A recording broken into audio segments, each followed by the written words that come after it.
Hello, my name is Yolanda Delgado, and today I'll be educating on asthma.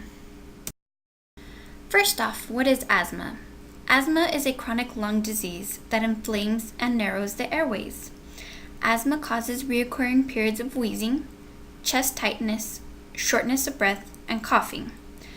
The coughing often occurs at night or early in the morning. Asthma affects people of all ages, but it most often starts during childhood. In the United States, more than 25 million people are known to have asthma.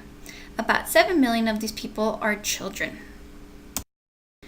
Here, I have a picture to discuss airways so you can get a better understanding.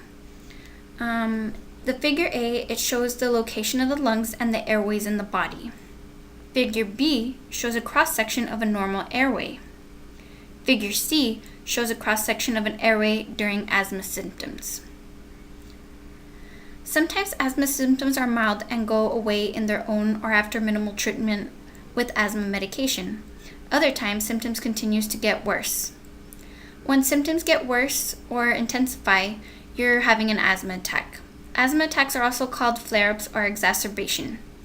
Treating symptoms when you first notice them is important. This will help prevent the symptoms from worsening and causing a severe asthma attack.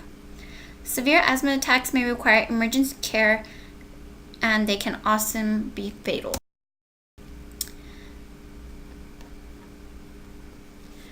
Next, let's discuss the pathophysiology. The primary pathophysiologic process in asthma is chronic inflammation, which leads to airway hyperresponsiveness and acute airway limitation. Exposure to allergens or irritants initiates the inflammatory cascade. As you can see, the picture shows this. The resulting inflammatory process results in vascular congestion, edema formation, production of thick and tenacious mucus, bronchial muscle spasm, thickening of the airway walls, and increased bronchial hyperresponsiveness. Symptoms. There are a lot of symptoms, but the four majority ones that most people claim is coughing, which is often worse at night or early in the morning. Wheezing, which is a whistling or squeaky sound that occurs when breathing. Chest tightness, you may feel like something is squeezing or sitting on your chest. And lastly, shortness of breath. You either feel you cannot catch your breath or you're out of breath. Classification of asthma severity.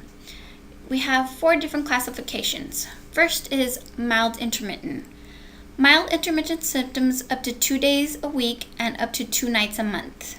Mild persistent consists of symptoms more than twice a week, but no more than once in a single day. Third, moderate persistent, symptoms once a day and more than 1 night a week. Lastly, severe persistent, symptoms throughout the day, on most days, and frequently at night. There is no single cause of asthma. Experts believe that a combination of genetic and environmental factors can cause the condition or at least make a person sensitive to asthma triggers. There are multiple asthma triggers, but I have a few listed.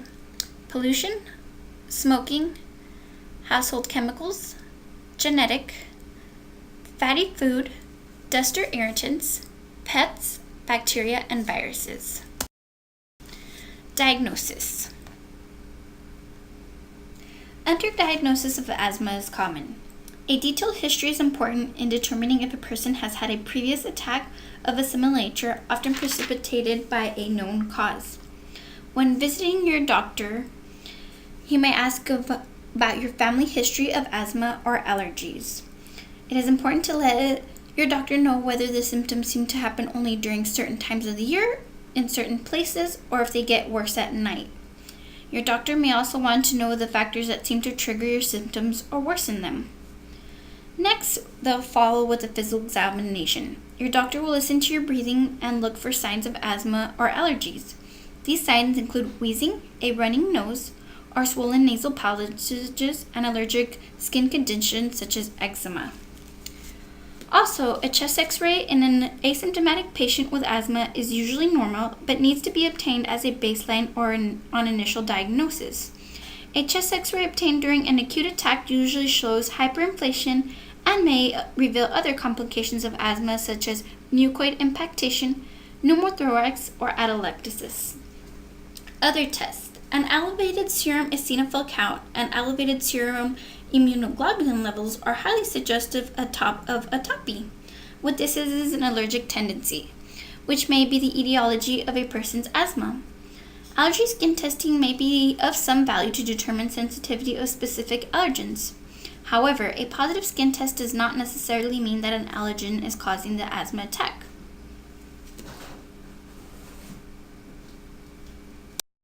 Next, complications.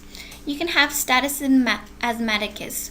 This is a condition in which severe airway obstruction and asthmatic symptoms persist despite the administration of standard acute asthma therapy. Treatment. Asthma is a long-term disease that has no cure. The goal of asthma treatment is to control the disease. Asthma is treated with two types of medication: long-term control and quick relief medications. Long-term control medications help reduce airway inflammation and prevent asthma symptoms. Quick relief or rescue medications relieve asthma symptoms that may flare up. Now going to detail. You have long-term control. This prevents and helps reduce airway swelling, reduce mucus in the lungs, and these are the most effective long-term medications available. Inhaled corticosteroids are the preferred medicine for long-term control of asthma. They are most effective option for long-term relief of inflammation and swelling that makes your airways sensitive to certain inhaled substances. Reducing inflammation helps prevent the chain reaction that causes asthma symptoms. Most people who take these medicines daily find they greatly reduce the severity of symptoms and how often they occur. Side effects are oral thrush, infections, hoarseness, irritated throat, dry mouth, and cough. Continuing, corticosteroids can be oral and intravenous as well. They may be required for acute asthma flare-ups or for severe symptoms.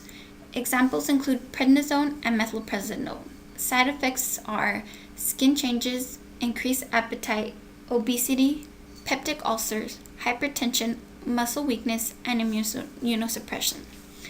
It should be noted that you need to discontinue gradually over time to prevent adrenal insufficiency or other complications.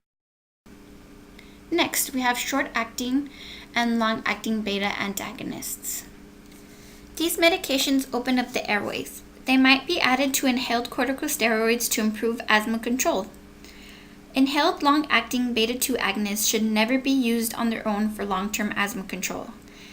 They must be used with inhaled corticosteroids. Side effects are much the same since the two drugs share similar mechanisms of actions.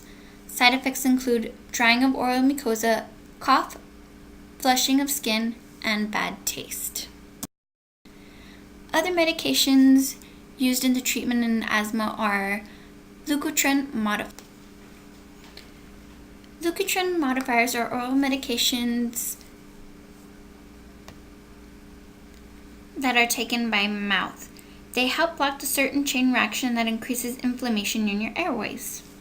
Next, you have combination inhalers. These contain long-acting beta agonists along with the corticosteroids. It should be noted because these combination inhalers contain long-acting beta agonists, they may increase risk of having a severe asthma attack. Lastly, another medication is mast cell stabilizers. They work by preventing mast cells, a type of white blood cell, from secreting inflammatory substances into the airways. Side effects include irritation of throat, bronchospasm, or unpleasant taste. Preventing asthma episodes and controlling asthma. The best thing to do is have an asthma action plan to help prevent symptoms. 1. You should know your asthma triggers and minimize contact with them. 2. You should take asthma medications as prescribed. 3. Track your asthma and recognize early signs that it may be getting worse. Asthma symptoms always never occur without warning. Use of a peak flow meter that can help detect narrowing of your airways. And let me go into a little more detail of a peak flow meter. A peak flow meter is a small handheld device which shows how well air moves out of your lungs. You blow into the device and it gives you a score, or a peak flow number. Your score shows how well your lungs are working at the time of the test. When you're first diagnosed with asthma, it is important to find your personal best peak flow number. To do this, you record your score each day for 2 to 3 week period when your asthma is well controlled. The highest number you get during that time is your personal best. You can compare this number to future numbers to make sure your asthma is controlled. Your peak flow meter can help warn you of an asthma attack, even before you notice symptoms. If your score shows that your breathing is getting worse, you should take your quick relief medications the way your asthma action plan directs. Then you can use your peak flow meter to check how well the medicine worked. And lastly, know what to do when your asthma is getting. Here, it's part of the asthma treatment plan. This was kind of interesting when I came upon it. It's an asthma traffic signal. Of course, we know green is for go, yellow is for caution, red is for stop, which means danger. And this is a little flow chart to show you how you should go about your asthma. Green zone, of course, means under control and you have no symptoms. Action is you continue to avoid triggers and have your medications ready. Yellow zone, that's precaution. Symptoms include coughing, wheezing, tightness of chest, shortness of breath. Your action is to give your medication per your asthma action plan. Contact parents or a family member if needed. Stay away from possible triggers and monitor your status. Red zone, of course, red equals danger. Symptoms consistent with cough or wheezing, trouble breathing, unable to walk, talk, or play, blue lips or fingernails. Action is call 911. If not, go to your nearest ER. Notify parents or family members and give medication per asthma action plan. Signs that your asthma is under control. When you're free from troublesome symptoms during the day and night, you can participate fully in activity as you choose with no problems. You do not need to miss, say, school or work because of asthma symptoms. You rarely need to visit your urgent care emergency department for asthma. You have the best lung function possible, and your medications control your asthma with few side effects as possible. Lifestyle changes to manage your asthma. One, and the biggest thing, is reduce your exposure to allergens or irritants that trigger your asthma. Pay attention to warning signs when they occur because you know best what triggers your asthma. Treat symptoms early. Ask your doctor about what physical activity you can partake in. Pay attention to increasing quick relief inhaler use because if you're using it more often, that means that something's not working. And lastly, get a yearly flu shot. Asthma causes higher risk for flu-related complications such as pneumonia. Adults and children older than 6 months of age should get a yearly flu shot. And that's about all I have for you. Thank you very much for your time.